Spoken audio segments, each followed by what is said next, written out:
Hello friends, welcome back to my channel. আজকে soybean দিয়ে একদম একটা সুন্দর নিরামিষ রেসিপি শেয়ার করছি। যার জন্য লাগবে সোয়াবিন। আমি হাফ কাপেরও কম সোয়াবিন নিয়েছি। ভালো করে গরম লবণ জলে ফুটিয়ে সোয়াবিনটাকে জল থেকে উঠিয়ে ভালো করে চিপে এটা একটা সুন্দর পেস্ট রেডি করে নেব।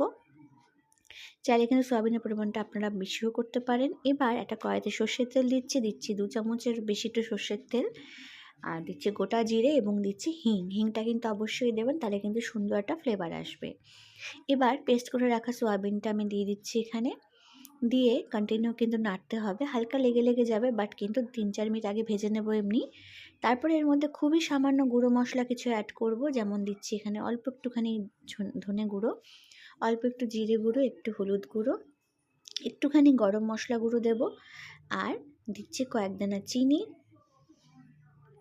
স্বাদ মতো অল্প একটু লবণ। খুব বেশি লবণ হলে কিন্তু ভালো লাগবে না, আর গরম মশলা দিলেও কিন্তু এখানে খুব টেস্টটা ভালো হবে। এবার দেখুন এটা ভাজতে ভাজতে একটা পেস্ট রেডি করব। নিচ্ছি এখানে বেসন। আমি এখানে 4 চামচে প্রায় 2 চামচ বেসন নিয়েছি। জাস্ট সামান্য 1 পিঞ্চ লবণ দিয়ে এটাকে ভালো করে মিশিয়ে জল দিয়ে একটা ব্যাটার রেডি করে নেব। আর কিন্তু কিছু এর মধ্যে অ্যাড করব না।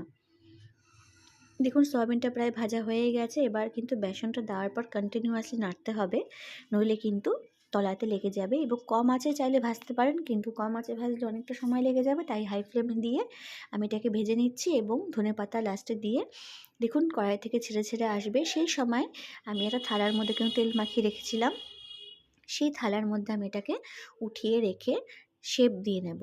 কারণ গরম গরম অবস্থায় শেপ না দিলে পরে কিন্তু এটা পরে আমি এটাকে সুন্দর বড়া করে ভাজতে পারবো না।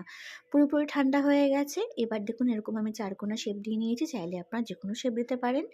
কড়াইতে তেল বসিয়ে দিয়েছি আবারও। সর্ষের তেল দিয়ে আমি এখানে সমস্ত কেটে রাখা বড়ার টুকরোগুলোকে ভেজে নেব। কেউ কিন্তু চাইলে বুঝতেই পারবেন এটা সয়াবিন রয়েছে এর মধ্যে, বা এটার মধ্যে বেসন রয়েছে।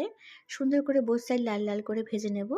এর মধ্যে আপনারা লঙ্কা কুচিটাও অ্যাড করতে পারেন। যেহেতু আমার ছেলে খাবে তাই লঙ্কা কুচি দিইনি। সমস্ত ভাজার পরে আমি তেলের মধ্যে গোটা জিরে আর তেজপাতা ফোড়ন দিয়ে এখানে দেখুন টমেটো, কাঁচা লঙ্কা আর আদা এটা দিয়ে একটা পেস্ট বানিয়ে নিয়েছি। ফোড়নটা খুব সুন্দর গন্ধ বের হওয়ার পরে আমি এখানে পেস্টটা দিয়ে দেব। 3-4 মিনিট ভাজার পরে আমি এখানে হলুদ গুঁড়ো দিয়ে টমেটোর কাঁচা গন্ধটা যাওয়া অবধি কিন্তু ভেজে নেব। এবার আমি গুঁড়ো মশলাগুলো আবার এর মধ্যে অ্যাড করব। দিয়ে দিচ্ছি এখানে লবণ, এখানে জিরে গুঁড়ো, অল্প একটুখানি ধনে গুঁড়ো, এখানে দিচ্ছি কাশ্মীরের চিলি পাউডার, গরম মশলা গুঁড়ো, আর অল্প একটুখানি গোলমরিচ গুঁড়ো দিয়ে ভালো করে নাড়াচাড়া করে মিশিয়ে নেব। এই ভাজতে ভাজতে কিন্তু আমি আলুটাও আগে অ্যাড করে দিয়েছিলাম, 2টো কাঁচা লঙ্কাও দিয়েছি। দিয়ে আলুটাকে ভালো করে ভাজতে ভাজতে মশলাটাও কিন্তু কষানো হয়ে গেছে। এবার এর মধ্যে অ্যাড করে দেবো জল।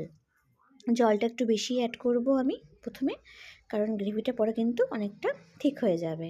জলটা অ্যাড করার পর ভালো করে ফুটিয়ে নেব আলুগুলো সিদ্ধ হওয়া অবধি। তো দেখুন ফুটে উঠেছে এবং আমি কিন্তু গ্যাসের ফ্লেমটা কমিয়ে রেখে আলুগুলোও প্রায় সিদ্ধ হয়ে গেছে। আমি সমস্ত বড়াগুলো দিয়ে দেবো। বড়াগুলো দিয়ে কিন্তু খুব বেশিক্ষণ রাখবো না, জাস্ট হাই ফ্লেমে করে দেবো। তো দেখুন হাই ফ্লেমে দিয়ে সুন্দর করে গ্রেভিটা ঠিক হয়ে গেছে এবং দেখাচ্ছি বড়াগুলো কিন্তু একদম গোটা রয়েছে, একটাও কিন্তু ভেঙে যায়নি। দেখুন কত সুন্দর রয়েছে। জাস্ট নামানোর আগ দিয়ে একটু গরম মশলা ছড়িয়ে দিলে বা ঘিও দিতে পারেন, তৈরি হয়ে যাবে নিরামিষ দিনে হাফ কাপ সয়াবিন আর বেসন দিয়ে তৈরি একটা দুর্দান্ত রেসিপি, যেটা কিন্তু ভীষণই ভালো লাগবে। এটা ভাত, রুটি, পরোটা সব কিছুর সাথেই খাওয়া যাবে। আশা করি আমার রেসিপিটি ভালো লাগবে। প্লিজ কমেন্ট করে যাবেন। Please support my channel. সবাইকে অনেক থ্যাংক ইউ।